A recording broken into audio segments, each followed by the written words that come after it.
تاریخ کا علم، ایک مختصر تعارف۔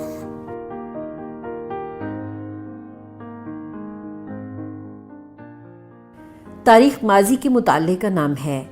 یہ محض کسی خاص دور یا فرد پر نظر نہیں رکھتی، بلکہ ہزارہ برسوں میں رونما ہونے والی تبدیلیاں بھی دیکھتی ہے۔ تاریخ ایک طرف ریاستوں کے قیام، ترقی اور طاقت کے استعمال پر نظر ڈالتی ہے، تو دوسری طرف ان زمانوں اور افراد کا کھوج لگاتی ہے جو اپنے وقت میں گمنام رہے۔ تاریخ دان معاشیات اور ثقافت میں تسلسل اور تبدیلی، اس کے علاوہ نسل اور قومیت، نظریات، سماج، مذاہب، ماحولیات اور سائنس کا مطالعہ کرتے ہیں۔ وہ دوسرے مضامین جیسے کہ علم آثار قدیمہ، عمرانیات یا سوشیولوجی، اور علم الانسان یا اینتھروپولوجی سے تصورات اور تراکیب ادھار لیتے ہیں۔ ماضی کے مطالعے سے حاصل ہونے والا علم ہمیں آج یعنی زمانہ حال کو سمجھنے میں مدد دیتا ہے۔ اگر آپ سوچ رہے ہیں کہ تاریخ کا علم ہونا کیوں اہم ہے، تو ذرا یہ خیال کریں کہ اگر ہمیں گزشتہ کل کا کچھ علم نہ ہو تو کیا ہم آج کی تاریخ میں کوئی فیصلہ یا تجزیہ کر سکتے ہیں؟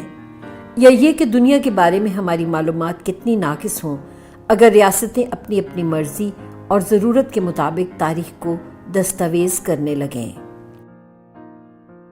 تاریخ قدیم یونان کے دنوں سے لکھی جا رہی ہے۔ ہیروڈوٹس نے اپنی کتاب ہسٹریز اور تھیوسیڈیڈیز، جس نے پیلوپونیشین جنگ کی تاریخ رقم کی، دونوں نے شواہد اکٹھے کرنے اور یہ جانچنے میں کہ ان میں سے کون سے شواہد مستند اور کون سے کمزور ہیں، نہایت محنت اور عرق ریزی کی، اور علت اور معلول یا کاز اینڈ ایفیکٹ سے متاثر ہوئے بغیر نہ رہ سکے۔ کچھ صدیوں بعد چین کے عظیم مورخ سیما چین نے ریاستی اجرت کے بغیر تاریخ لکھی، جس میں اس نے عام لوگوں، حکمرانوں اور جرنیلوں کے بارے میں حقائق درج کیے۔ تاہم اس کے کام سے ناخوش ہونے کے باعث شاہی عدالت نے اس کے سامنے دو سزائیں رکھیں: موت یا خصی کیے جانا۔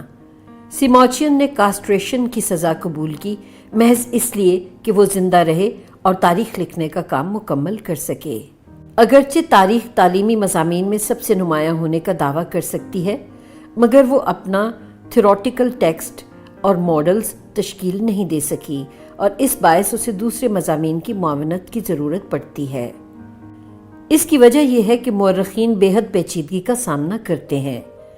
انہیں یہ جاننا ہوتا ہے کہ واقعات کے رونما ہونے میں کتنے مختلف عوامل کا ہاتھ ہوتا ہے، اور یہ کہ ان عوامل کے امتزاجات یا کمبینیشنز کتنے منفرد ہوتے ہیں۔ اس کا مطلب یہ بھی بنتا ہے کہ تاریخ میں ایک ہی وقوعے کی کئی مختلف تشریحات اور تجزیے ممکن ہیں۔ مثلا ڈینیل گولڈہیگن اپنی کتاب ہٹلر ولنگ ایکسیکیوشنرز اور کرسٹوفر براؤننگ اپنی کتاب آرڈینری مین میں ہولوکاسٹ کی وجوہات کے بارے میں مکمل طور پر دو مختلف نتائج پر پہنچتے ہیں۔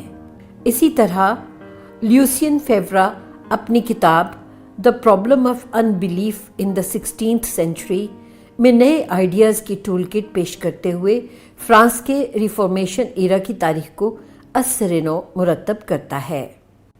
رچرڈ ایونز نے اپنی کتاب ان ڈیفینس آف ہسٹری میں تاریخی تجزیوں کا جائزہ لیا ہے کہ ہمارا ماضی کا مطالعہ کس حد تک معروضی یا آبجیکٹو ہے۔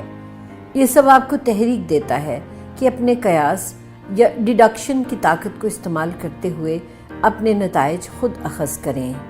آپ کو تاریخ پر مزید بھی ایسا کام مل جائے گا جو محض کسی مقام اور زمانے کی کہانی نہیں، بلکہ اس سے بڑھ کر تجزیہ پیش کرتا ہے۔